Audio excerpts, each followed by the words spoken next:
kopci nad řekou chrám tichý stál. Sára tam dupala a princ se smál. Dvě mláďátka tlustá jak hora, hrají si, běhají od rána do včera. Míč letí, letí jak pták v letu.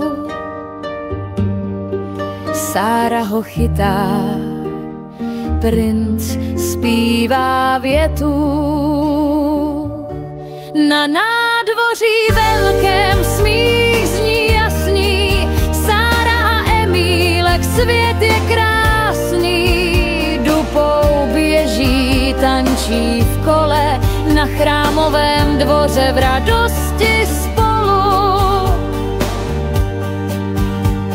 Sára má rohy jak větve stromů, Emílek princ sní o novém domu. Míč letí vzduchem, do větru volá, chyť mě, Sáro, zní hlas jak škola. Běží, běží dvorcem kolem. Sára zakřičí, teď já jsem golem.